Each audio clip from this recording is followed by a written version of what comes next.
cuarta clase, cuarta sesión de TCC en ansiedad y depresión. Y esta semana o estas dos últimas clases estaremos abordando netamente aspectos de la TCC enfocado en ansiedad. Bien, sin embargo, antes de iniciar ya con nuestro tema, quiero que visualicemos el siguiente video, que es precisamente sobre la triada cognitiva, ¿no? Que lo vimos en la primera clase y un poquito en la última sesión.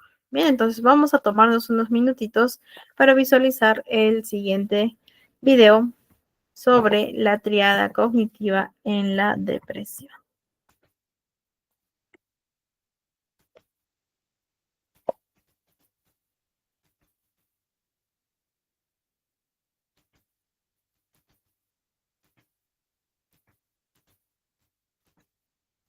A ver, un momentito, un momentito. Ya. Vamos a hablaros de un aspecto muy concreto de la depresión, de la parte cognitiva y más concretamente de la tríada cognitiva. Es una teoría que lanzó Aaron Beck para intentar ayudarnos a comprender qué es lo que sucede en la mente de una persona cuando tiene depresión. Aaron Beck es un psicólogo, uno de los máximos exponentes de la teoría cognitivo-conductual. Él centró sus estudios y sus investigaciones en la parte cognitiva de la persona, es decir, en la parte mental, pensamientos, creencias, esquemas mentales, y no tanto en otras áreas como la parte conductual, que es lo que las personas hacemos, la conducta, o en las áreas emocionales. Desde este abordaje centrado en los pensamientos, él quiso investigar qué pasaba, qué esquemas de pensamiento habían en las personas que estaban deprimidas, que tenían depresión. ¿Qué les impedía ver, por ejemplo, cosas buenas que les pasaban y valorarlas? ¿Qué les impedía tener esperanza hacia que las cosas pudieran cambiar o mejorar en un futuro? Y evaluando e investigando sobre este tema, llegó a la conclusión de que las personas con depresión a menudo se dejaban guiar por tres tipos de pensamientos o por tres esquemas de pensamiento básicos, que es lo que él llamó la tríada cognitiva. El primero hace referencia a una visión muy negativa del mundo. Las personas cuando están deprimidas ven el mundo como algo amenazante, invasivo, perturbador, que les resulta exigente, que no les da posibilidad de cambio o de mejora, así que ven el exterior y el resto de personas como algo muy negativo para ellos. La segunda parte o el segundo esquema de pensamiento disfuncional estaría relacionado con una visión muy negativa sobre sí mismo. Las personas cuando tienen depresión tienen muy baja autoestima, se sienten o tienen pensamientos que son de inutilidad, de que no son capaces de hacer las cosas por sí mismos y un largo etcétera. La visión sobre uno mismo está muy deteriorada. El autoconcepto y la autoestima son muy negativos. Y en último lugar, hay una visión muy desesperanzada o muy negativa del futuro. Ven el futuro como algo negro, algo que hará que empeore todavía más la situación, no ven posibilidad de cambio, no hay ilusión hacia el futuro. Así que tenemos un pensamiento caracterizado por tres esquemas cognitivos que en este caso son disfuncionales.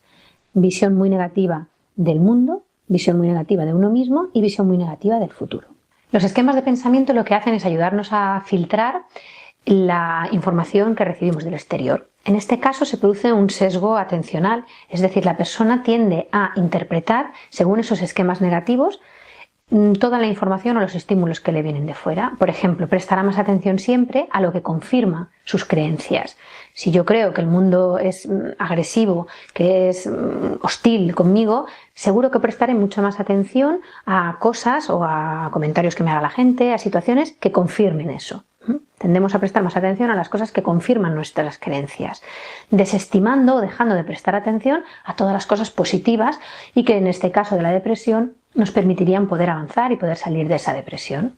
Por ejemplo, en una conversación con unas amigas, sin querer, la persona con depresión, como tiene un sentimiento muy negativo de sí mismo, va a prestar mucha atención a cualquier pequeña crítica que le hagan, cualquier comentario mínimamente que perciba como una agresión y sin embargo no prestará ninguna atención y desestimará todos los comentarios positivos que le hagan, todas las cosas buenas que le digan, solo se va a quedar con lo que haga que se sienta amenazada y que confirme esos pensamientos o esas creencias que tiene sobre sí mismo, pues de inutilidad, de poca valía, etcétera.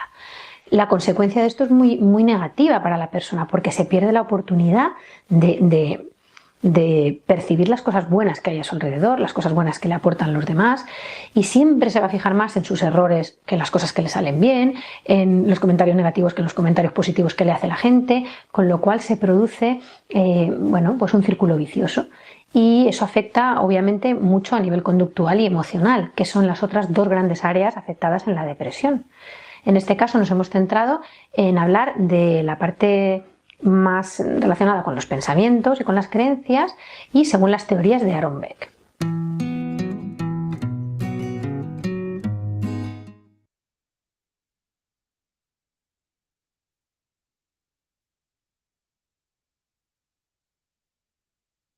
Bien, entonces hemos visto la teoría cognitiva de la depresión según Aaron Beck. Les voy a volver a enviar el enlace para aquellos que han ingresado recién y lo puedan visualizar ya en su espacio personal. Bien, entonces comenzamos con la evaluación de la ansiedad desde este enfoque de la TCC. Y quiero consultarles, preguntarles, por lo cual voy a solicitar que a través del chat, por favor, coloquen sus respuestas. ¿Qué es la ansiedad? ¿Qué conocen acerca de este concepto de la ansiedad?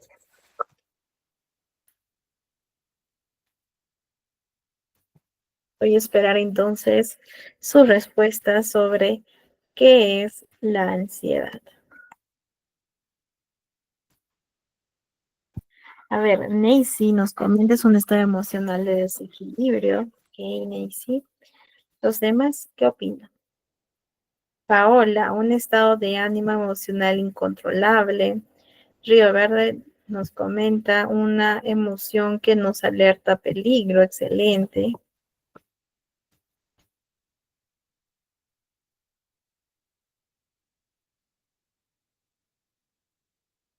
Muy bien. En efecto, ¿no? Algunos consideran que es una emoción, otros consideran que nos alerta del peligro, otros por aquí están comentando. Pienso que es algo que es muy difícil de controlar, ¿ok?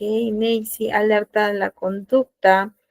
Muy bien, un estado emocional de desequilibrio también lo comenta. A ver, un momentito. Excelente. Bien, a ver. Entonces, a ver, Oni por aquí nos está comentando una respuesta del cerebro frente a una distorsión que se genera ante el entorno. Excelente. En efecto, ¿no? La ansiedad es un sistema de alarma que esta se va a activar cuando una persona percibe un peligro o una amenaza. Pero este peligro o esta amenaza no necesariamente es real, ¿sí? Ahora es una sensación de peligro, un problema que estaría por suceder, ¿no? Creemos que esto va a suceder. Ahora, asimismo, también la preocupación es este exceso de un futuro y esto por lo tanto va a generar un estado ansioso. Y como les mencionaba, esto se basa más en la imaginación, ¿verdad? Entonces, cuando nosotros experimentamos ansiedad, que creo yo que todos aquí en algún momento hemos sentido esta sensación, ¿no? Este sistema de alarma, pero cuando esto se va prolongando, ya son otras respuestas que se van asociando a la persona. ¿Bien? Algunos síntomas, por ejemplo, los síntomas fisiológicos tales como la taquicardia, la presión en el pecho, ahogo, náuseas, sudoración, entre otros.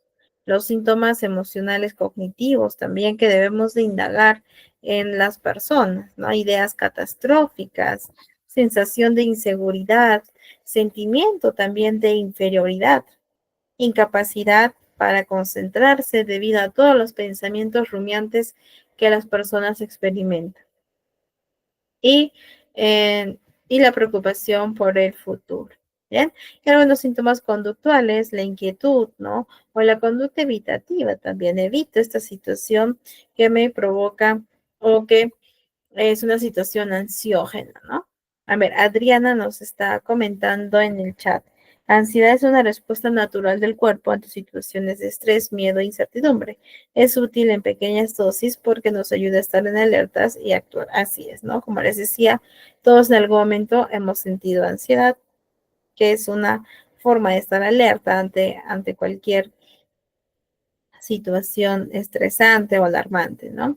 Pero cuando se vuelve constante, nos comenta, intensa o injustificada, puede afectar seriamente nuestra vida diaria. Excelente, Adriana, y concuerdo contigo, en efecto.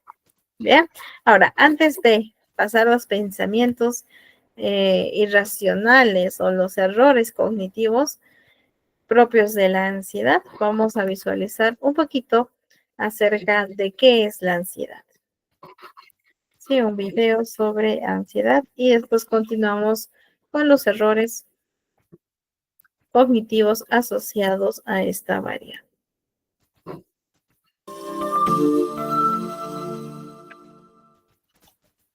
No hay manera de que pueda pasar este examen. Ni siquiera quiero presentarme. Estaba muy incómodo con esa fiesta. Fue difícil respirar y sudé mucho. Me tuve que ir. No puedo irme a dormir o dejar la casa sin asegurarme que la estufa esté apagada y las puertas estén cerradas. A veces hago esto 3 o 4 veces. Tengo que llegar al aeropuerto 5 horas antes. Nunca sabes lo que puede pasar.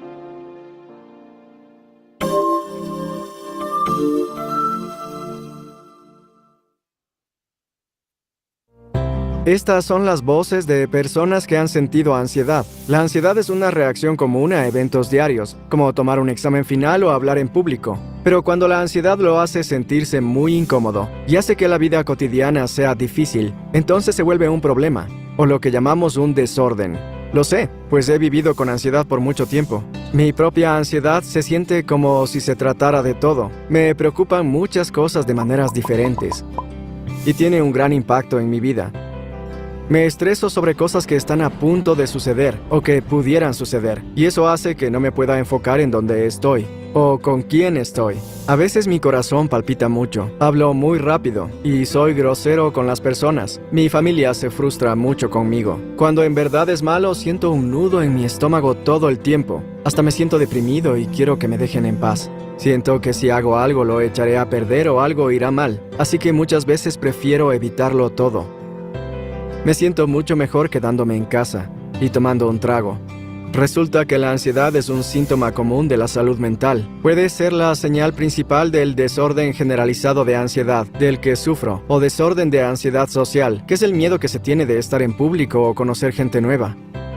Para aquellos de nosotros con desórdenes de ansiedad social o generalizada, es difícil vivir como queremos. Algunas personas sienten ansiedad sobre cosas específicas. Le temen a las alturas, serpientes, arañas o algo más. A esos miedos se les llama fobias, y cuando las personas evitan esas cosas, la ansiedad se mantiene lejos. Pero cuando las personas no pueden evitar sus fobias, ese es un verdadero problema. Algunas personas sienten ansiedad y desorden de estrés postraumático o desorden obsesivo-compulsivo, lo que puede causar que las personas se sientan agobiadas con ansiedad. En estas condiciones, la ansiedad puede ser tan intensa que las personas son puestas en riesgo de suicidio y usan el alcohol o las drogas para enfrentarla. A veces sienten como si sus vidas se hubieran detenido. Soy uno de los que tienen suerte. Un doctor me recomendó un tratamiento que me ayudaría, y lo hizo. Ahora entiendo cómo se siente mi ansiedad cuando sucede, y qué puedo hacer al respecto. Aprendí algunas buenas habilidades para enfrentar problemas, y el solo nombrarla me ayuda a mantenerlo en perspectiva. A veces mi ansiedad se puede volver muy grande, pero no parece durar tanto como solía hacerlo. Mi ansiedad era tratable. Para la mayoría de las personas, esto es cierto. Puede recuperar su vida a donde quiera que esté. Lo sé, porque yo recuperé la mía.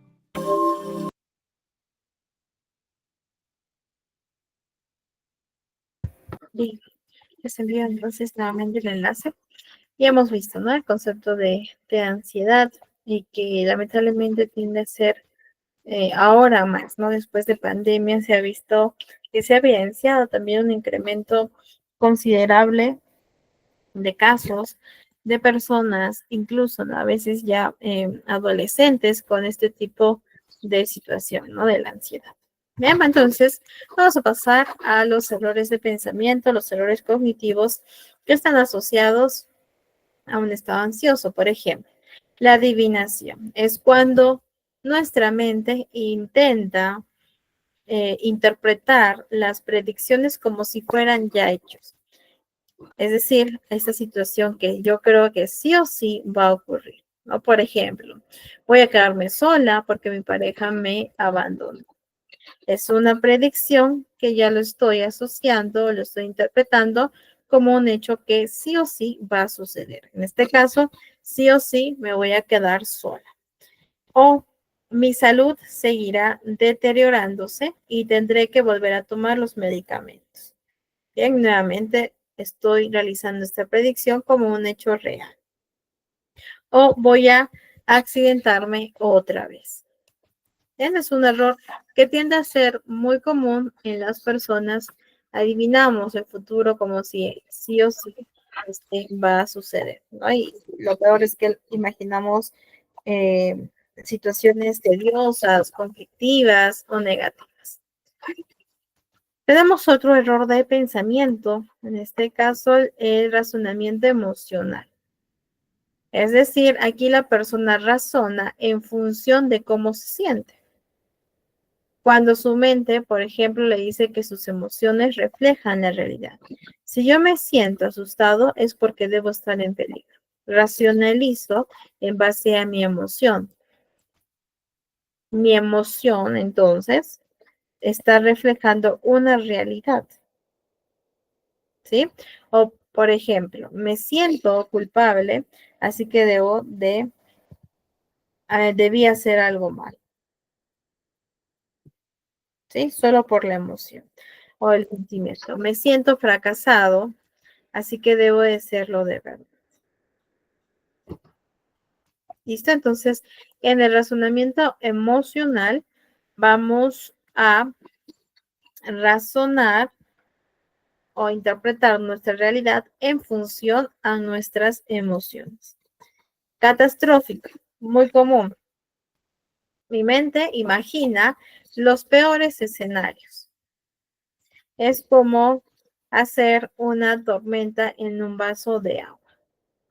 Por ejemplo, si yo estoy sintiendo una presión en el pecho, mi mente me dice que me va a dar un ataque al corazón y que mi vida está en peligro. O mi hijo no regresa de realizar sus compras y no contesta su celular. Entonces mi mente me dice que algo malo le ha ocurrido. Pero no pienso que quizás se retrasó, quizás hay tráfico, quizás su celular o la batería de su celular se desgastó, etcétera. Entonces, en el pensamiento catastrófico yo me voy a los peores escenarios. Ahora, les pregunto, ¿qué otros ejemplos ustedes conocen de este error de pensamiento catastrófico?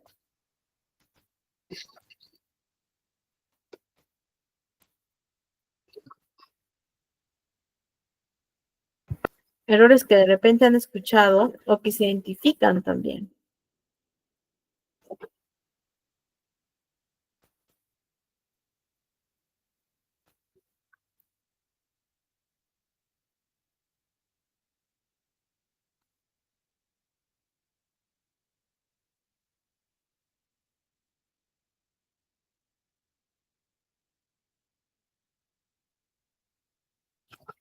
Bien, en el chat ponen sus respuestas, por favor.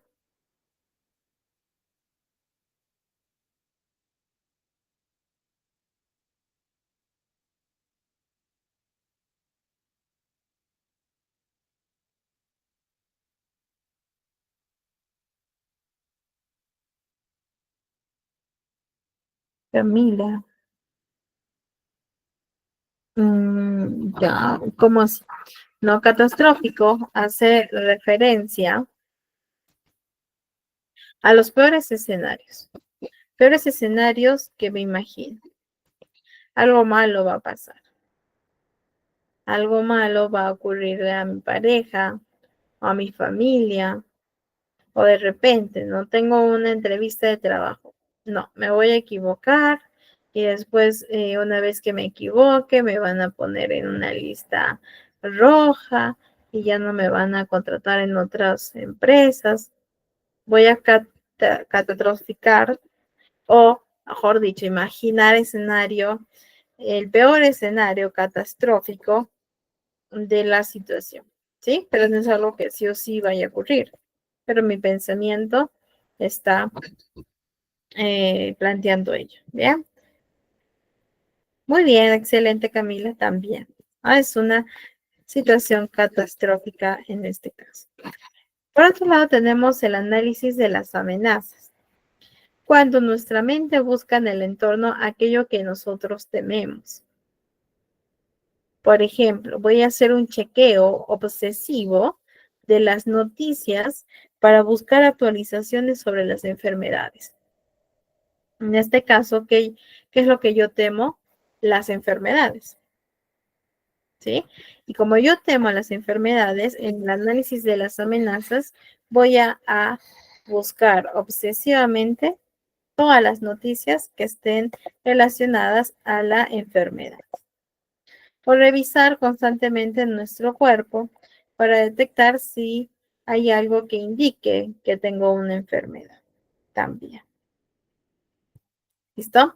¿Qué más? Tenemos otro error cognitivo, abrir la caja de Pandora, que hace referencia a que comenzamos con un pensamiento y se va produciendo una cadena de pensamientos. Por ejemplo, comienzo con el pensamiento, ¿qué va a pasar con mi familia? Ese es mi primer pensamiento.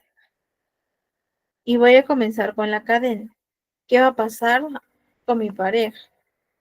¿Y qué va a pasar con mi trabajo? ¿Qué va a pasar con mi futuro? ¿Qué va a pasar con la economía?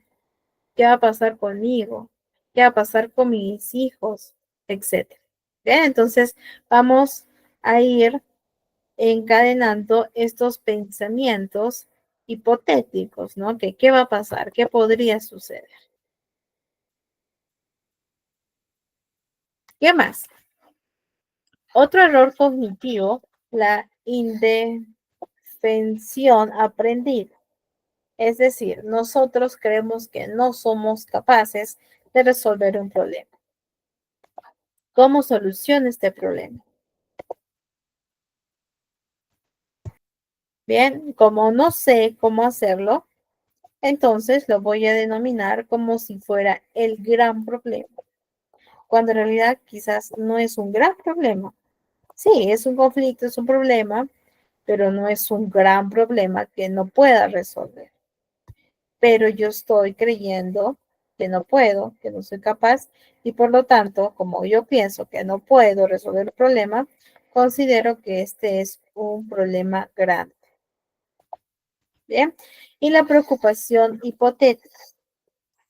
A ver, estoy segura que todos en algún momento nos hemos preocupado, ¿sí? Y es algo completamente normal. Sin embargo, esto se vuelve perjudicial cuando nos concentramos de manera excesiva en las preocupaciones hipotéticas, en lugar de enfocarnos en las preocupaciones prácticas. ¿Cuáles son las preocupaciones prácticas? Estas hacen referencia a las cosas que yo tengo control y que me pueden y que yo sé que va a haber una solución. Que tengo control y en base a ese actuar puedo buscar y realizar una solución. Es una preocupación práctica. En cambio, una preocupación hipotética se refiere sobre o hace referencia sobre aquellas situaciones en las que no tenemos control. Y está el famoso ¿qué pasaría si? ¿Qué pasaría si se me acerca alguien y me contagia? ¿Qué pasaría si mi hijo se muere? ¿Qué pasaría si mi esposo me abandona? ¿Qué pasaría si pierdo el trabajo? ¿Qué pasaría si me pasa un accidente? Son preocupaciones hipotéticas. ¿Por qué son hipotéticas? Porque no ha pasado, porque no es parte de la realidad de nuestro presente. Bien, incluso cuando nosotros realizamos lo que es el proceso de intervención, hay que psicoeducar al paciente. ¿No? Yo les digo de esa manera, hay dos tipos de preocupación, la preocupación hipotética y la preocupación práctica. Les explico, tal cual como les he explicado a ustedes, también les doy ejemplos para que ellos puedan identificar. Una vez que ellos ya tienen la información, porque ya se psicoeducó estos errores de pensamiento, ellos se van a dar cuenta. Y cuando tengan pensamientos de preocupación, van a calificar. ¿Será una preocupación hipotética o de repente es una preocupación práctica? ¿Sí? Entonces también es parte del proceso de la psicoeducación.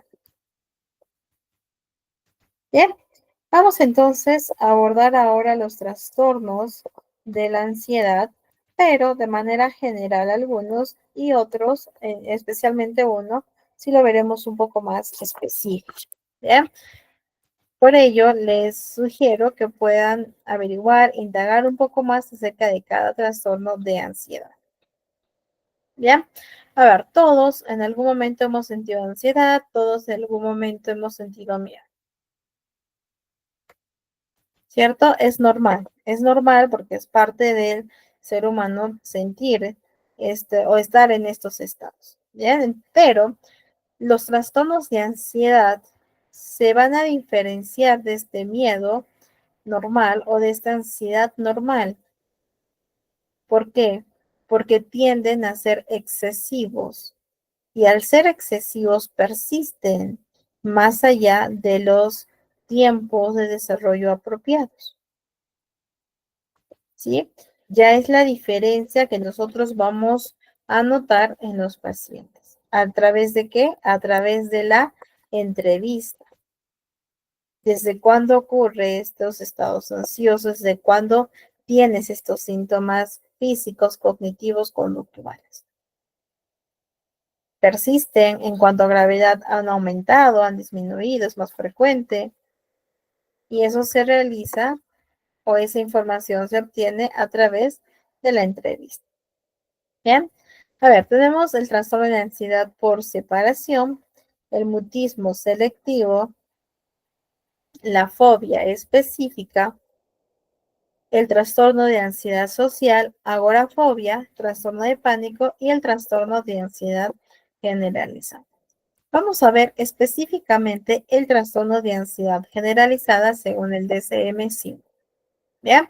A ver, ¿qué criterios nos plantea? Como primer criterio, el paciente deberá de presentar ansiedad y preocupación excesiva que se produce durante más días de los que ha estado ausente. Entonces, durante más días a comparación de la ausencia de estos síntomas. Durante un mínimo de 6 meses, ¿sí? En relación con diversos sucesos o actividades. Nuevamente, es una ansiedad, es una preocupación, pero es excesiva. ¿Durante cuánto? 6 meses.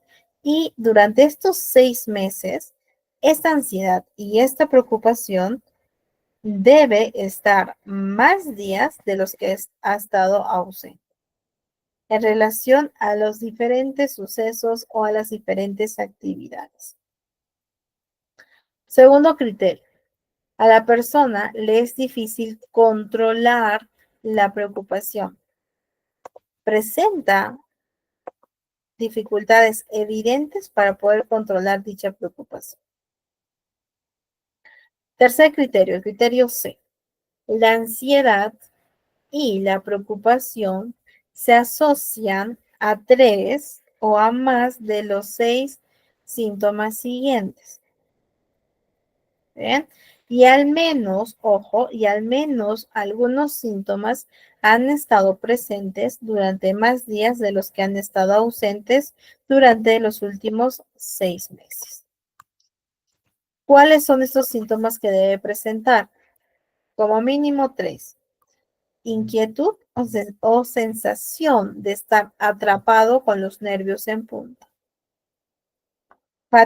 fatigado fácilmente, dificultad para concentrarse, dificultad para quedarse con la mente en blanco, irritabilidad, tensión muscular y problemas del sueño. Ahora, les pregunto, según el criterio C, ¿cuántos síntomas como mínimo tendrá que presentar la persona de estos 6?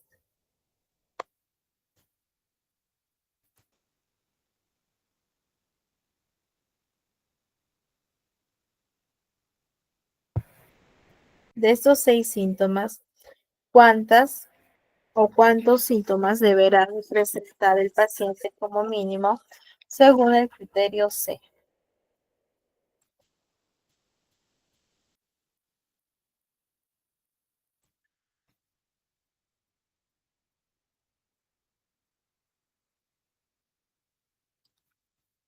Tres.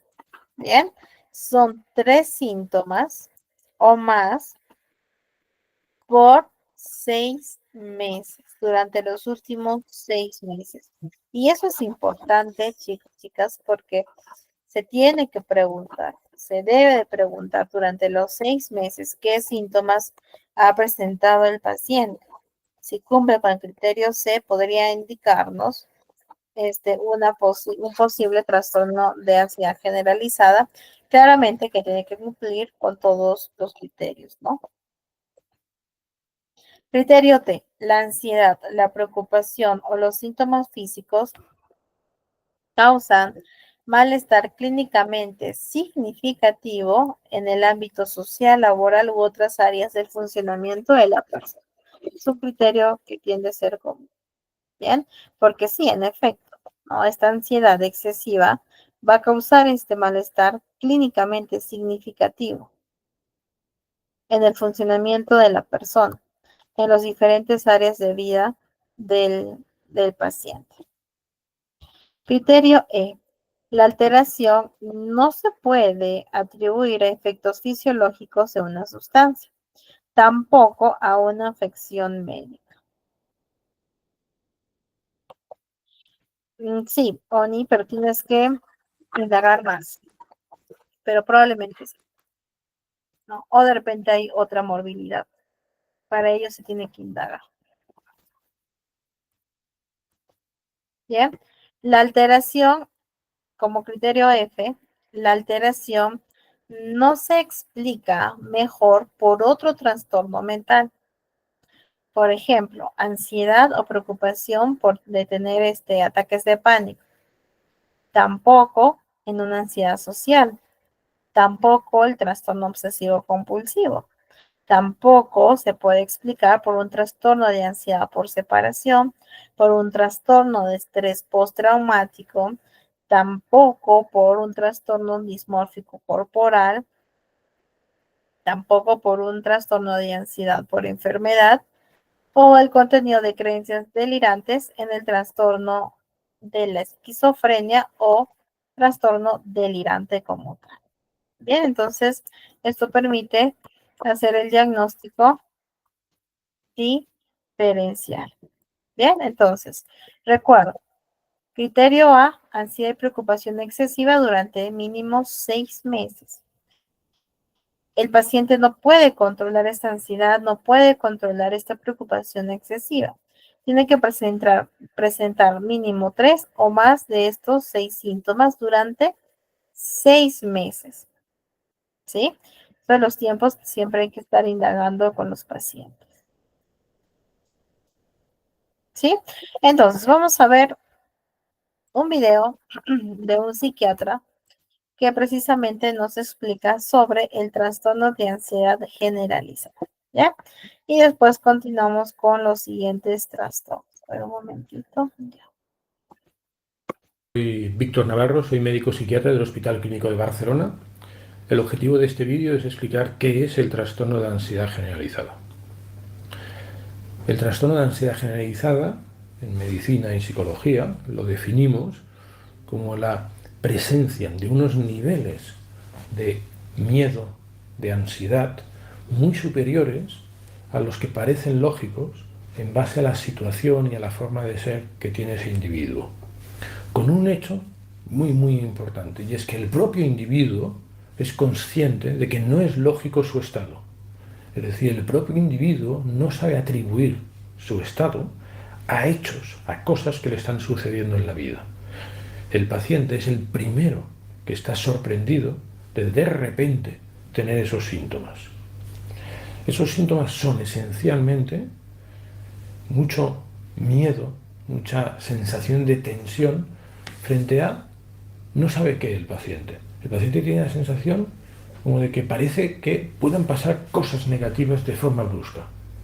No sabe cuáles, no sabe definirlas, es todo en general.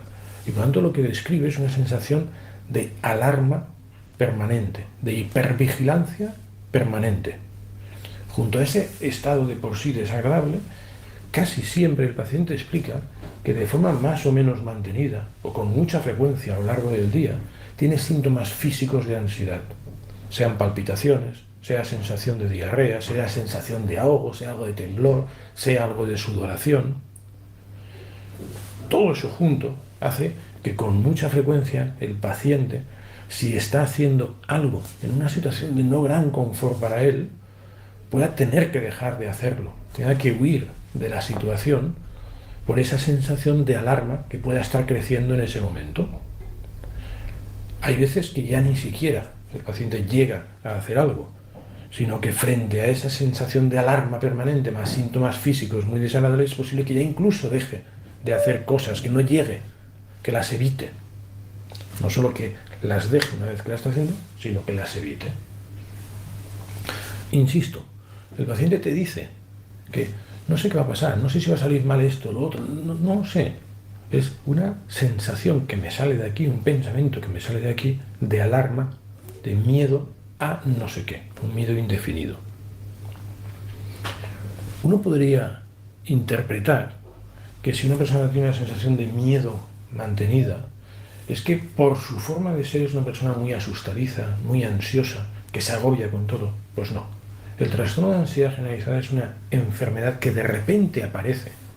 Habitualmente, podríamos decir que lo más frecuente es entre los 25 o 35 años de edad, quizá entre los 20 y los 40, podríamos decir que se inicia, en personas que puede ser que fueran previamente ansiosas o en personas que previamente podían no ser nada ansiosas. Por lo tanto, no podemos decir que la personalidad ansiosa tenga que estar siempre presente para alguien padecer esta enfermedad. De la misma manera, no podemos decir que una persona tiene que haber estado muy estresada previamente, en los meses previos, a padecer esta enfermedad. No, no es correcto. Quizás sería correcto decir que es algo más fácil llegar a padecer un trastorno de ansiedad generalizada si uno es ansioso o si uno ha estado estresado últimamente, pero no sería correcto decir que tiene que cumplirse esta premisa. No, puede ser uno claramente un individuo tranquilo y sin estar especialmente estresado y de repente empezar a tener esta enfermedad. ¿Cuál es el tratamiento del trastorno de ansiedad generalizada? Hay que conocer que tanto el tratamiento psicológico como el tratamiento farmacológico es útil. Conocer ventajas e inconvenientes de uno y de otro. Yo diría que el tratamiento psicológico tiene un aspecto muy importante en esta enfermedad. Primero, porque es eficaz como tratamiento, y segundo, porque esta enfermedad tiene tendencia a ir presentándose en forma de recaídas. Es decir, que una vez que hemos conseguido frenar los síntomas agudos de la enfermedad, tenemos que avisar al paciente de que es posible que al cabo de 3 meses, al cabo de 3 años o al cabo de 5 años vuelvan a venir los síntomas. Todo lo que uno haya conseguido aprender o curar a partir del tratamiento psicológico lo podrá volver a aplicar en el futuro si hay un reinicio de la enfermedad, y por tanto uno mismo puede frenar la enfermedad, frenar las consecuencias de la enfermedad si ha hecho un buen aprendizaje del tratamiento psicológico. Por otro lado está el tratamiento farmacológico, que yo diría que es claramente más rápido en cuanto a eficacia, más rápido que el tratamiento psicológico, pero con el clarísimo inconveniente de que una vez que quitamos el fármaco ya no deja nada de protección para el futuro.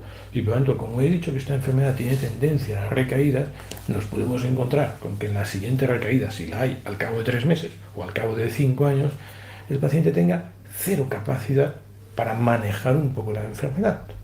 Y en cambio he dicho que el tratamiento psicológico sí que puede, quizá él mismo, frenar la enfermedad o como mínimo facilitar que no se intensifiquen muchísimo los síntomas o las consecuencias de evitar cosas derivadas de esos síntomas. Y a partir de ahí quizá podríamos decir que lo ideal es disponer de los dos tratamientos y en función de intensidad de síntomas, de preferencias del paciente, etc., decidir si uno, si otro o si una combinación de ambos, que en muchas ocasiones tendríamos que decir que es lo ideal. Dentro del tratamiento farmacológico hay dos grupos de fármacos que nos pueden interesar. Uno es el grupo de lo que llamamos benzodiazepinas, que nos sirven para de forma inmediata, rapidísima, disminuir los síntomas muy físicos, corporales de la ansiedad. Y luego tenemos fármacos que formarían parte del grupo de lo que se llama antidepresivos, y es que hay varios antidepresivos que no de forma brusca, sino en escasas semanas pueden hacer que esa sensación de tensión, de miedo difuso se vaya reduciendo. Por tanto, las benzodiazepinas de forma brusca disminuyen síntomas tipo palpitaciones, ahogo, y en cambio la sensación de temor, que es lo clave en esta enfermedad, responde a algunos grupos, algún grupo de fármacos antidepresivos, pero responde tras semanas de tratamiento. Para finalizar este vídeo quería comentar que no es lo mismo el trastorno de ansiedad generalizada que el ser un neurótico.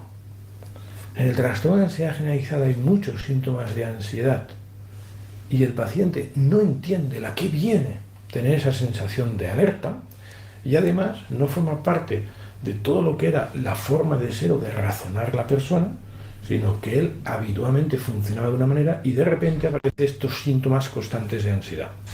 En el neuroticismo lo que hay que decir es que es, digamos, una forma de ser del individuo y por lo tanto de siempre ha funcionado de esta manera, y el neuroticismo consiste en, frente a cosas que nos pasan a nuestro alrededor, ponerle un componente emocional de ansiedad, de preocupación, de sobrepreocupación por las cosas, que hace que al final tengas ansiedad más alta, pero teniendo como paciente, como neurótico, la sensación de que está justificado que yo esté así, porque realmente creo que esto es importante, esto es importante, esto es importante, esto es importante, y por lo tanto el individuo no está tan sorprendido de su estado, primero porque siempre ha sido así, forma parte de su forma de ser, y segundo porque realmente considera que hay hechos relevantes que justifican, que motivan, que permiten entender su descontrol de ansiedad. Para quien necesite más información sobre el trastorno de ansiedad generalizada o sobre otros temas de psiquiatría, si quiere puede consultar la página de internet www.informacionpsiquiatría.com. Gracias.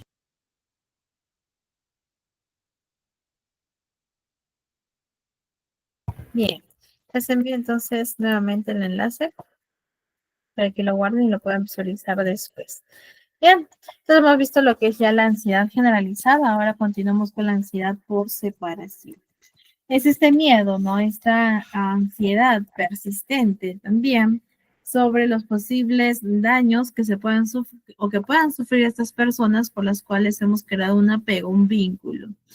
Bien, entonces se tiende a manifestar a través de pesadillas, síntomas de angustia, síntomas físicos también en las personas. Bien, tengo ese miedo persistente a que algo malo le pueda suceder a la persona con quien yo he creado un vínculo o un apego.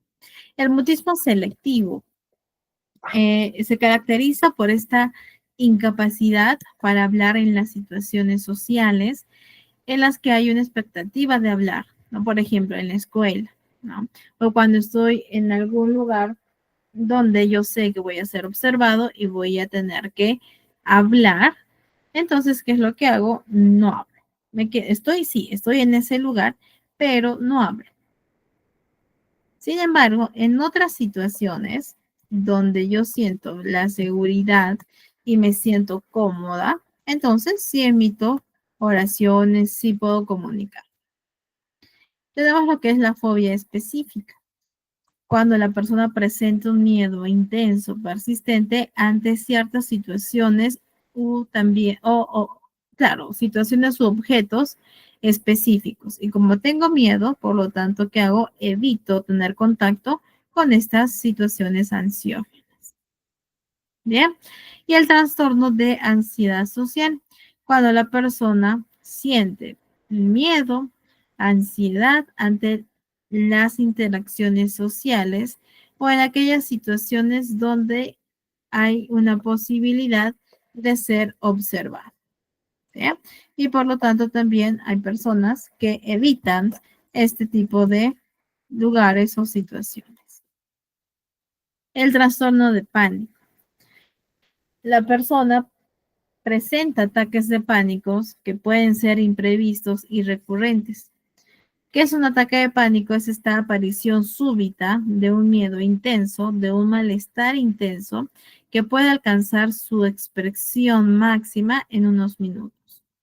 Y durante este tiempo donde está experimentando el ataque de pánico, los pacientes refieren a veces sentir palpitaciones aceleradas, sudoración, temblor, sensación de ahogo, dolor en el tórax y miedo a morir, ¿no? Incluso ellos suelen referir, yo siento que es que yo voy a morir porque es físico, no es emocional, ¿no?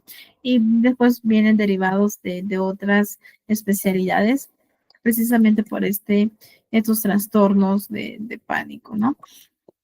La agorafobia también es un miedo, es una ansiedad intensa, persistente, pero en lugares en donde yo sé que probablemente sea difícil de escapar o de solicitar ayuda en este lugar. Entonces, como yo pienso de que en esta situación donde yo me encuentro, no voy a poder escapar, no voy a poder salir y tampoco voy a recibir ayuda, entonces ya voy produciendo este miedo intenso. ¿Sí? Esto también lo van a encontrar en el DSM, como también en varias investigaciones, estudios sobre los trastornos de la ansiedad. ¿Listo? Recordemos, ¿sí? Nosotros en el proceso de evaluación, que es fundamental e importante, puesto que vamos a basarnos en indicadores más objetivos y la información necesaria para poder realizar el abordaje psicoterapéutico. Y siempre tenemos el primer contacto con el paciente, que como ya lo vimos un poquito en las sesiones anteriores con depresión, es fundamental establecer este rapport, ¿no? Esta conexión basada en la confianza, escucha activa, basada en el compromiso, en el respeto, buscando que el paciente se sienta se siente o que perciba como si fuera un lugar seguro el consultorio. Bien, en este primer contacto también, ¿no? Si es posible establecer los horarios, el tipo de terapia, concientizar a la persona sobre las tareas en casa, con la metáfora que les comenté en la segunda clase, ¿sí? Ustedes también pueden encontrar o desarrollar sus propias metáforas para que el paciente pueda entender la importancia de reaplicar todas las herramientas que hacemos dentro de la sesión fuera de. Bien, y el número tentativo, si en caso nos pregunte también, no hablemos de números definitivos, solo tentativos, porque no sabemos si vamos a requerir de más o de repente de menos sesiones. ¿Listo? Recuerden también la importancia del consentimiento informado. Como dice su palabra, el paciente nos da el consentimiento para ser evaluado y llevar a cabo el proceso de intervención. Parte de la evaluación que nosotros realizamos, vamos a ir formando su historia clínica del paciente, ¿no? En el cual se encuentra la anamnesis, que es todos los datos, la historia de enfermedad, la historia personal, los antecedentes familiares, antecedentes personales, etc. El examen mental y el informe. Bien, y todo ello vamos a ir anexando en la historia clínica del paciente. Recuerden la importancia de evaluar en su examen mental también, ¿no? Cuando observar y también realizar preguntas para evaluar la orientación la orientación en tiempo, lugar, persona, si el lenguaje es coherente, es comprensible, es claro, el pensamiento es lúcido, la actitud también del paciente frente al entrevistador o ante el psicólogo o psicóloga, la atención, el estado de alerta, el curso de su pensamiento, el curso de su lenguaje, etcétera. Sí, que es parte del examen mental. Recordamos también que durante este proceso utilizamos la entrevista, ¿no? Entrevista y observación para poder obtener información sumamente importante y necesaria sobre el problema por el cual acude el paciente a la consulta. Y esto es importante, ¿sí? Establece preguntas cerradas, establece preguntas abiertas. Preguntas cerradas cuando el paciente solo va a emitir sí o no, ¿no? Para quizás eh, confirmar alguna información. Y las preguntas abiertas busca que el paciente pueda explayarse con su respuesta, ¿sí? Recordemos que dentro de la entrevista vamos a mantener ciertos roles también, vamos a mantener una escucha activa, una coherencia en lo que yo digo y cómo reacciona mi cuerpo, es decir, mi lenguaje verbal y mi lenguaje no verbal, tiene que estar relacionado, ¿sí? Mi lenguaje verbal también debe demostrar confianza, seguridad, debe de manifestar escucha activa, la presencia de nosotros, estar presentes para el paciente, ¿sí? Dentro de la entrevista también podemos parafrasear, ¿no? Parafrasear algunas palabras, algunas frases, perdón, que emite el paciente, ¿no? Este parafraseo es como un reflejo que también permite para nosotros por ahí saber que hemos entendido la, la argumentación, el comentario, ¿no? La mención que realiza el consultante. Y el paciente a través de ello también va a realizar esta inferencia de que mi psicólogo me está escuchando, ¿no? Parafrasear. ¿Sí? Ahora, recordemos que también parte del proceso es derivar con el especialista correspondiente para descartar alguna enfermedad médica, para descartar algún consumo de sustancias que podría estar quizás causando los síntomas de ansiedad, ¿bien? Lo cual también no estaría cumpliendo uno de los criterios que ya hemos visto en las diapositivas anteriores. Adicionalmente, debemos de considerar el papel de otros trastornos mentales que también podría explicar los síntomas de ansiedad. Por ejemplo, el trastorno obsesivo compulsivo, ¿no? Cuando la persona tiene pensamientos obsesivos, pensamientos rumiantes, pensamientos que están predominando en la mente de la persona, y las compulsiones, que son estas conductas, estas acciones para calmar la ansiedad que provoca la obsesión, ¿no? El pensamiento obsesivo. Entonces, de esta manera es importante conocer los otros trastornos mentales que también el paciente presenta síntomas de ansiedad, pero quizás no sea un trastorno de ansiedad generalizada, quizás sea un trastorno obsesivo compulsivo. Por eso es fundamental considerar el papel de otros trastornos mentales que también podrían explicar los síntomas de la ansiedad. ¿Sí? Algunas preguntas que realizamos, ¿no? Como guía, son algunas de todas las preguntas que llevamos a cabo en la entrevista.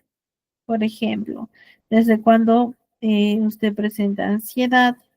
¿En qué momentos aparece esta ansiedad? ¿Cuánto dura?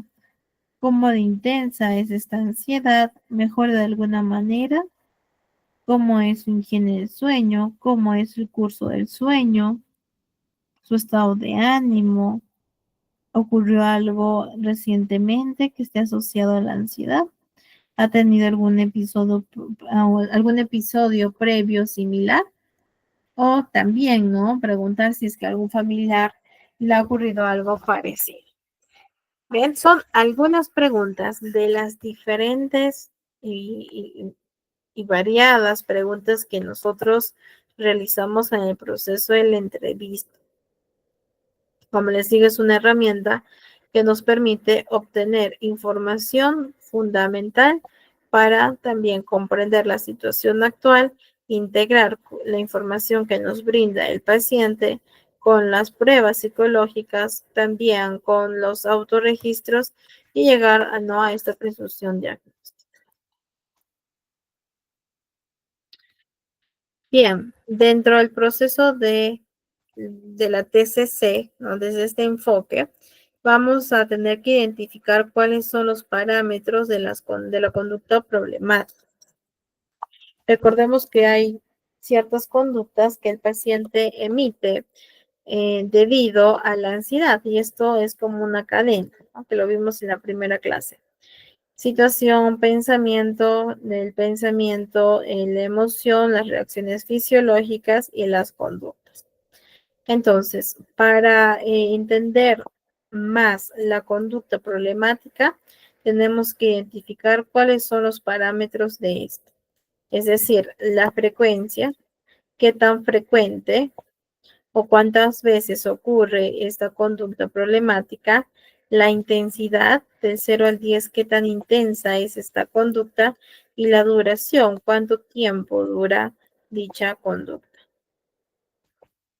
Adicional a ello, tenemos que realizar el análisis funcional de la conducta. Vean, recordemos que eso también lo vimos en depresión. Si no me equivoco, la próxima clase también me lo vamos a abordar un poquito más enfocado a la ansiedad, además de las otras herramientas para abordar la ansiedad en los pacientes. ¿Bien? Entonces, dentro de esto también se debe de identificar y determinar cuáles son los antecedentes, es decir, qué ocurre antes de haber emitido la conducta problemática. Por ejemplo, tengo una conducta evitativa, tengo miedo a las exposiciones, ¿sí? Me da miedo exponer ante un público, me da miedo hablar ante las personas de la universidad o de mi trabajo. ¿Qué puede estar provocando esta conducta? ¿Qué pasó antes de que el paciente salga corriendo cuando le dijeron que explique o que conteste alguna pregunta? ¿Sí? Ese es el antecedente. Bien, el consecuente o las consecuencias de la conducta problemática.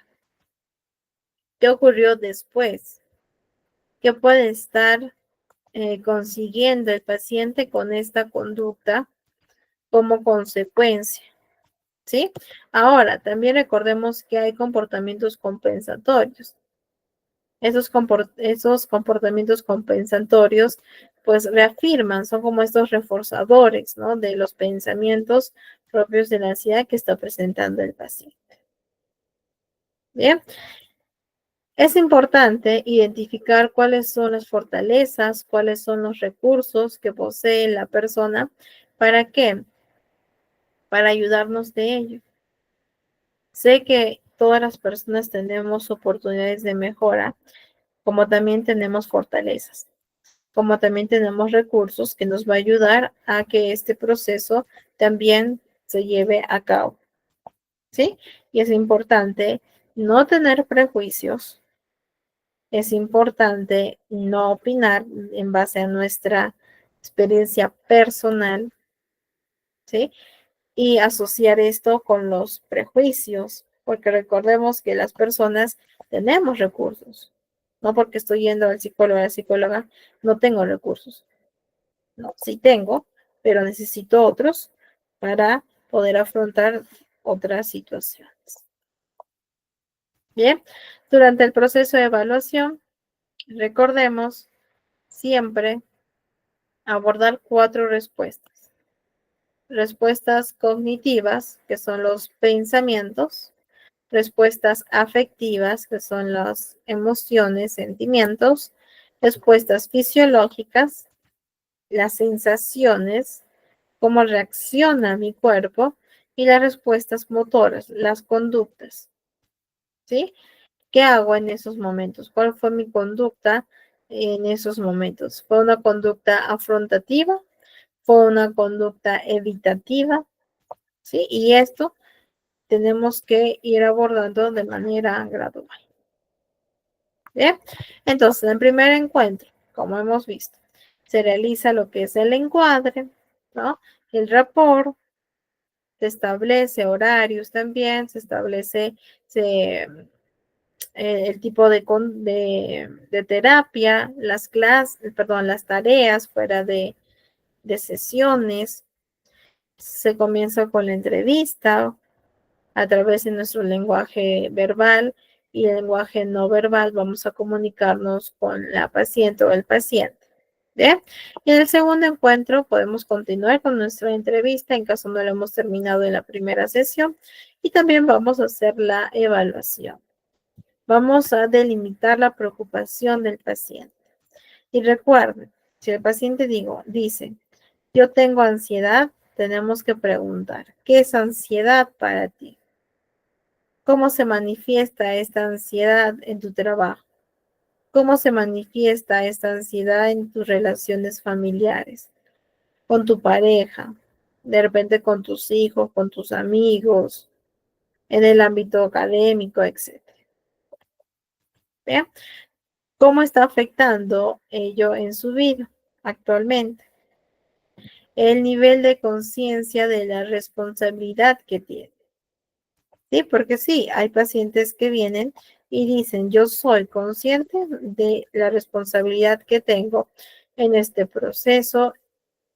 Bien, y hay una conciencia también de enfermedad. ¿Qué cambios tendría que darse para que él pueda superar el estado actual? También vamos a tener que indagar y determinar. Las expectativas en relación al cambio, eso es importante, también preguntarle al paciente, ¿qué expectativas tienes?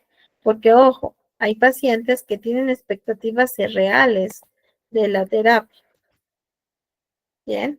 Y no las vamos a poder cumplir precisamente porque son irreales. Entonces el paciente, si no le psicoeducamos, si no le preguntamos y no vamos a ser sinceros, él o ella se va a sentir defraudado, de repente ya no va a querer ir a otro psicólogo, quizás va a generalizar todos los psicólogos son así. ¿Sí? Porque sucede, ¿no? Varios de mis pacientes vienen y me dicen, no, es que yo no quería ir al psicólogo porque me tocó tal persona, ¿no? Tal persona y me dijo esto, ya no quiero, y por eso yo ya no quería, entonces solo estoy viniendo obligado porque mi esposa quiere venir conmigo o mi hija, etc. ¿Sí? Igual hay personas que no creen, ¿no? Y hay que saber lidiar con ese tipo de situaciones. Varias veces a mí también, bueno, una vez me pasó, ¿no? Que vino un adolescente con mamá y papá. Mamá sí llevaba su terapia con otro psicólogo y quería que yo atienda a su hija, no adolescente. El padre me dijo, yo no creo en la psicología, yo no creo, dio su posición, se le respeta porque es su manera de pensar, pero ahí tenemos que hacer acuerdos, ¿no? Acuerdos en beneficio de su hija. Ya claro, después ellos tomaron terapia de familia, porque sí se necesita. Bien. Y el nivel de motivación que también presenta el consulta.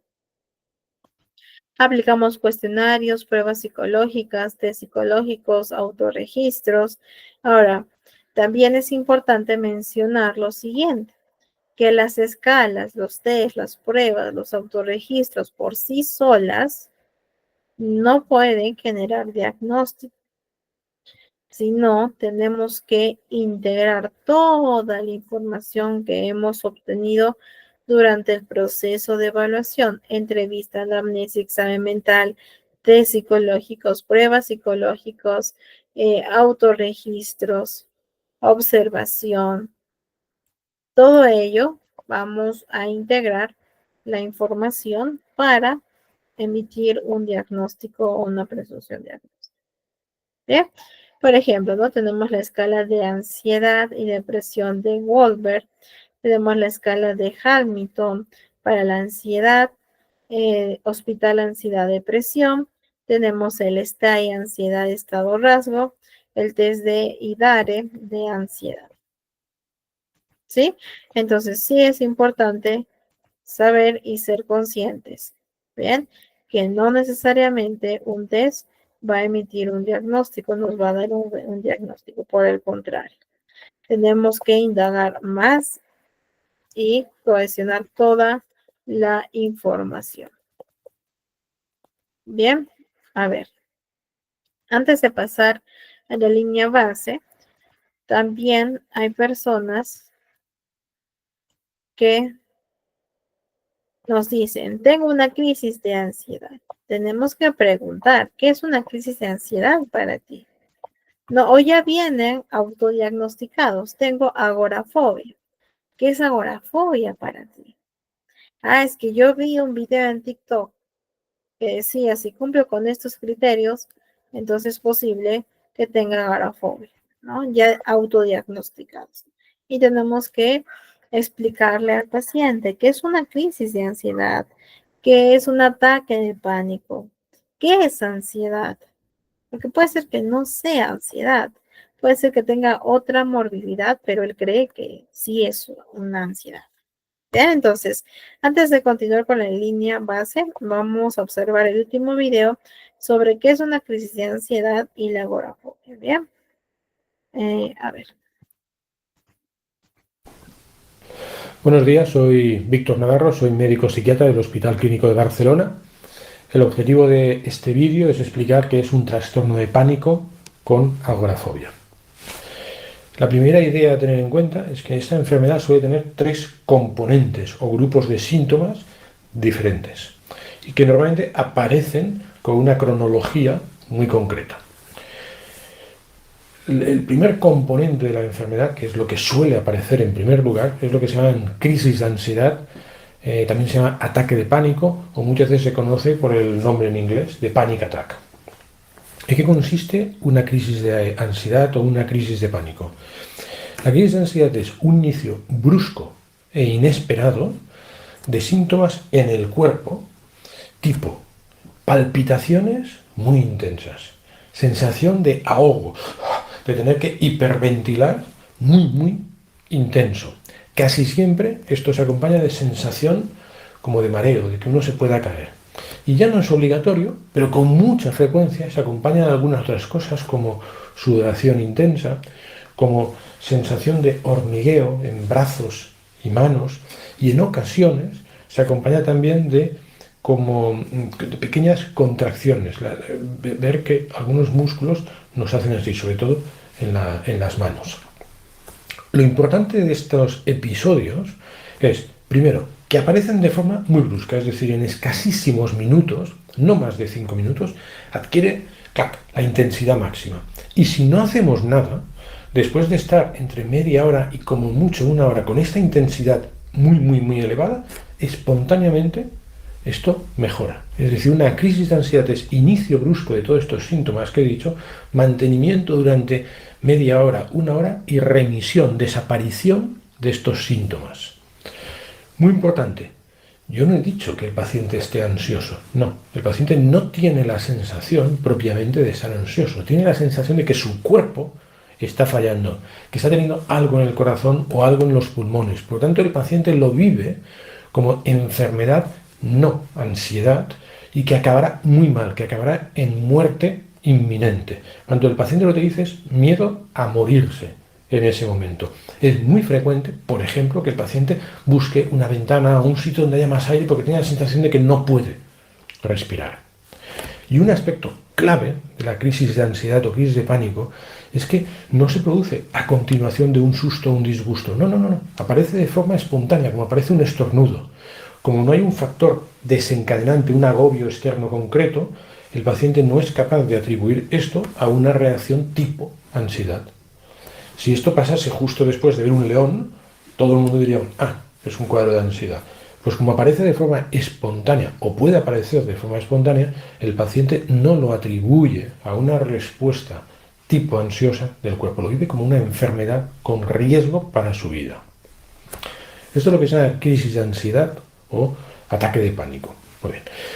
Cuando una persona va teniendo de forma repetida estos episodios, resulta que al final, a veces ya a partir de o después de solo tener una crisis de ansiedad, el paciente está muy tenso, muy preocupado, muy nervioso por el cuándo vendrá la siguiente. Dado que el paciente lo vive como que en cada uno de estos hay riesgo de morirse, está súper asustado por cuándo vendrá el siguiente. A estos síntomas mantenidos durante más o menos todo el día, de ansiedad, de preocupación intensa por cuándo vendrá el siguiente, le llamamos ansiedad anticipatoria. Este sería el segundo componente de la enfermedad. Después de las crisis de ansiedad viene una respuesta, digamos, relativamente lógica, de mucho miedo a que venga otro episodio de enfermedad, y a eso le llamamos ansiedad anticipatoria. La ansiedad anticipatoria de por sí ya es grave, porque uno está tan tenso que no es capaz de rendir adecuadamente en su día a día. Ya le cuesta concentrarse en la lectura, le cuesta en su trabajo, por tanto, rendir, o si es en el ámbito académico, le cuesta el ámbito académico. En el ámbito social, a lo mejor ya está tenso en muchos momentos por si me viene, no puedo concentrarme en la relación social que estoy teniendo, sino que mi cabeza está dándole vueltas a si viene, si no viene, se está observando a ver si aparece algún síntoma. A eso le llamamos ansiedad anticipatoria. Y una tercera posible fase de la enfermedad es lo que llamamos agorafobia. Agorafobia, si bien etimológicamente quiere decir miedo a espacios abiertos, en psiquiatría agorafobia no quiere decir esto. Agorafobia quiere decir evitar fobia a aquellas situaciones que el paciente, la cabeza del paciente ha decidido que si le viniera una crisis de ansiedad sería especialmente grave o complicado. En función de forma de ser de cada uno o temores propios de cada uno, la agorafobia, es decir, la evitación de sitios concretos, puede ser uno u otro. Por ejemplo, puede ser que una persona no quiera estar en un sitio con mucha gente, en un partido de fútbol, porque dice, si me viene una crisis de ansiedad, ¿cómo voy a escapar de aquí? ¿Quién me va a atender aquí? Y otro puede hacer justamente el razonamiento contrario. No, yo en un sitio así, con mucha gente que veo que está la Cruz Roja abajo, hombre, ahí sí que puedo estar porque tengo la sensación de que me van a ayudar rápidamente. Igual puede pasar en unos grandes almacenes, uno puede decir, yo allí no quiero ir porque ¿cómo voy a escapar de allí? ¿Cómo voy a salir si me viene una cosa de estas? Y otro puede decir, no, seguro que en unos grandes almacenes, pues altavoces llamarán y habrá un médico. Es decir, es muy variable de uno a otro individuo. Por ejemplo, una cosa que no suele ser tan variable es que de aquellos sitios donde seguro que no puedo salir, como es un avión o un tren o los autobuses, bueno, que no puedo saber yo exactamente cuándo se va a abrir la puerta, cuándo voy a aterrizar, estas situaciones se suele tener tendencia a evitar. Es decir, se suele tener agorafobia a estos medios de transporte.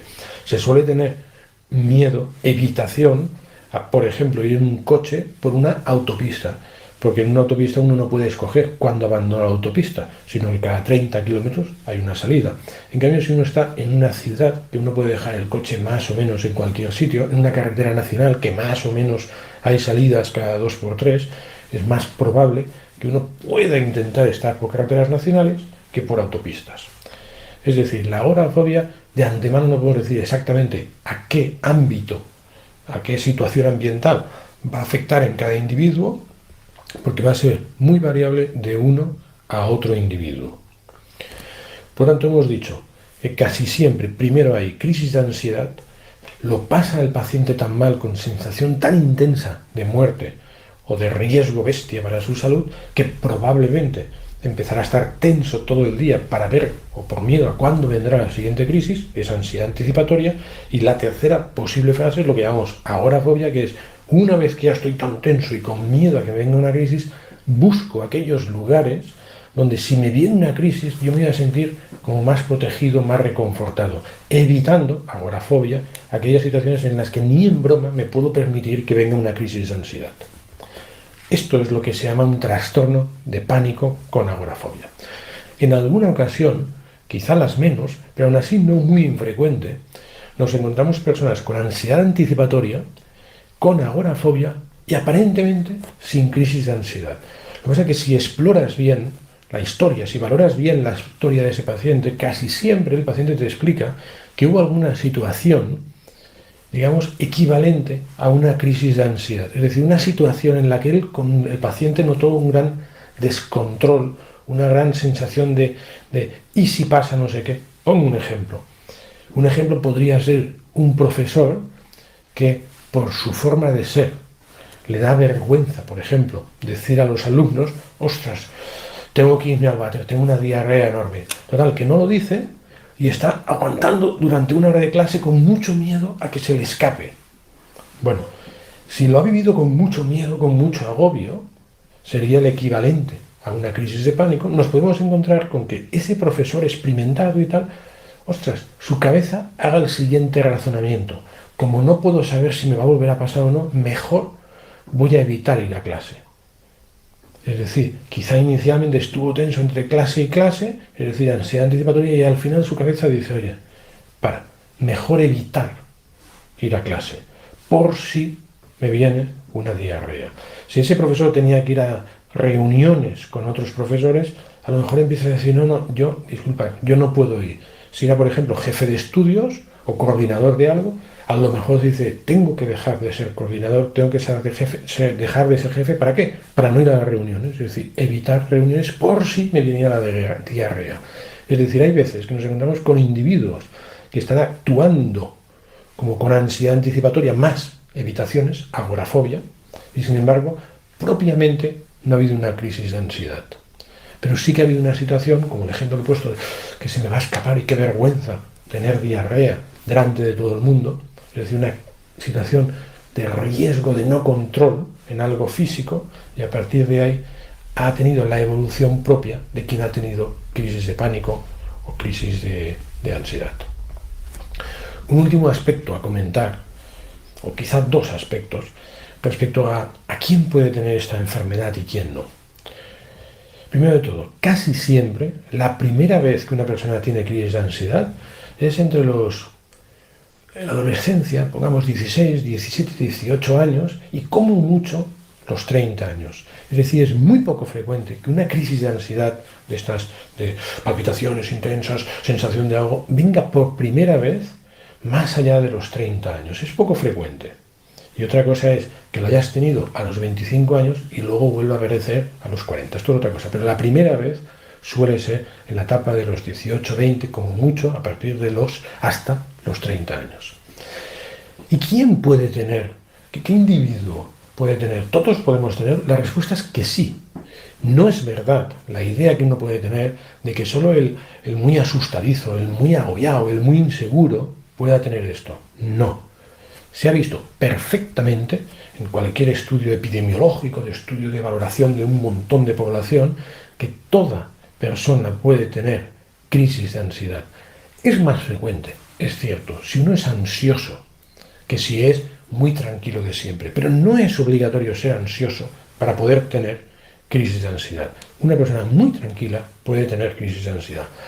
¿Y en qué momento puede venir? Uno puede decir, solo cuando estoy muy estresado. Pues es cierto que es más fácil que vengan las crisis de ansiedad si no está estresado, pero también es cierto que un porcentaje nada desdeñable tiene inicio de crisis de ansiedad en una época de no especial estrés en la vida. Es decir, en un momento en el que uno está funcionando bien en la vida, las cosas le están yendo bien, puede tener crisis de ansiedad.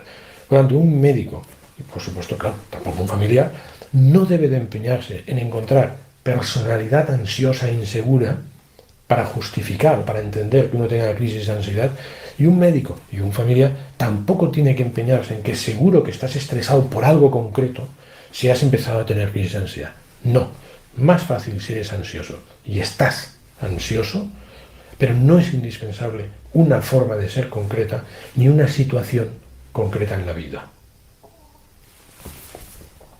Para más información sobre el trastorno de pánico con agorafobia o sobre otros temas de psiquiatría, se puede consultar la página www.informacionpsiquiatria.com.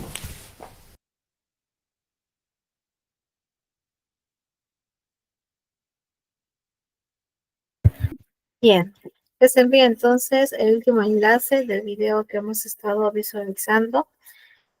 Y ya para cerrar nuestra sesión, bien, recordemos siempre consultar y preguntar al paciente cómo es que se manifiesta, qué síntomas él siente o ella siente o está experimentando y de qué manera esos síntomas están afectando en su día a día en los diferentes ámbitos de su vida, ¿sí? No solo nos quedemos con lo que el paciente refiere, que dice, tengo ansiedad. No, vamos a indagar más en cómo es esta ansiedad en los diferentes o las diferentes áreas para ver si es que realmente no está presentando ansiedad o quizás otra comorbilidad. ¿Bien?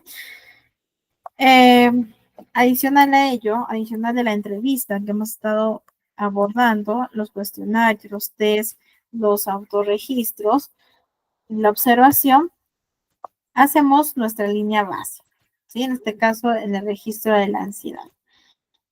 Se le puede dar este formato al paciente en el cual él tendrá que ubicar el día, la situación causante de ansiedad y la valoración de ansiedad del 0 al 10. Por ejemplo, el día lunes salí con mi mamá a tomar un helado y tuve síntomas de ansiedad en un nivel 8. ¿Bien? 0, la leyenda es 0, sin ansiedad, totalmente relajado. 5, medianamente ansioso. Y 10, un pánico, que es una sensación más extrema. ¿Bien? Entonces, que haga un autorregistro de lunes a domingo, ¿no? Dependiendo también del día de la consulta. Y de acuerdo a las situaciones que puntúe el nivel de ansiedad. Una vez que ya tenemos ello, hacemos nuestra línea base. En este caso, el día lunes presento un nivel 6. El día martes presento un nivel 8. El día miércoles 6. El día jueves un 5.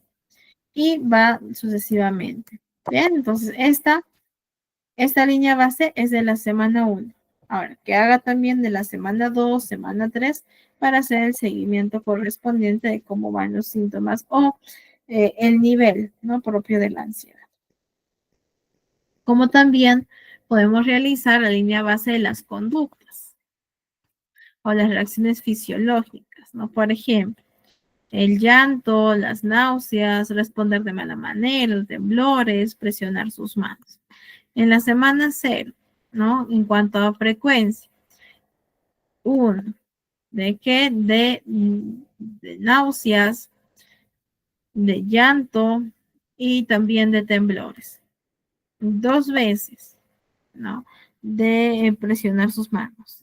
3 veces de responder de mala manera. Bien, entonces vamos viendo cómo está en cuanto a sus conductas. Esto es en cuanto a la ansiedad, en cuanto al nivel de intensidad. Y este es en cuanto a frecuencia de las conductas. ¿Listo? Aquí tenemos la idea irracional, que no se preocupen porque la próxima clase también lo vamos a abordar. Si algo es o puede ser peligroso o amenazante, debo sentirme inquieto y preocuparme constantemente por la posibilidad de que ocurra lo peor. Bien, ahora nuevamente repasemos lo que vimos en la primera clase. Los supuestos, las valoraciones, las reglas y también vimos lo que es la técnica de la flecha descendente. Aquí también lo vamos a aplicar, la técnica de la flecha descendente. Adicional a ello, vamos a aplicar lo que es sugerencias para el debate, ¿no? O el debate o la reestructuración cognitiva como tal. Bien, entonces, esta idea irracional la vamos a trabajar la próxima sesión. Es por ello que nuevamente les solicito que revisen la primera clase cuando hablamos de supuestos, de valoraciones y de las demandas o las reglas que el paciente se autoimpone. Bien. La próxima sesión también estaremos abordando técnicas muy realmente efectivas para los casos de ansiedad. Vamos a estar viendo las autoinstrucciones, la técnica de la desensibilización sistemática, la exposición gradual, la exposición en vivo. Vamos a también abordar nuevamente lo que es la reestructuración cognitiva, la detención del pensamiento, distracción del pensamiento, los distractores, la respiración profunda, la relajación por tensión, por aflojamiento. Entonces son varias herramientas que vamos a estar abordando en la próxima clase. De este modo los animo a que puedan asistir también, que ya sería nuestra última sesión teórica. ¿Bien? Y bueno, aquí tenemos la bibliografía correspondiente en donde se obtuvo la información abordada en la clase de hoy. ¿Listo? Donde ustedes también podrán obtener mayor información al respecto. Y con ello terminamos nuestra cuarta clase de TCC en ansiedad y depresión. Los animo a que resuelvan sus exámenes también para que puedan adquirir el certificado y nos estamos viendo en la próxima clase. Que tengan una bonita noche.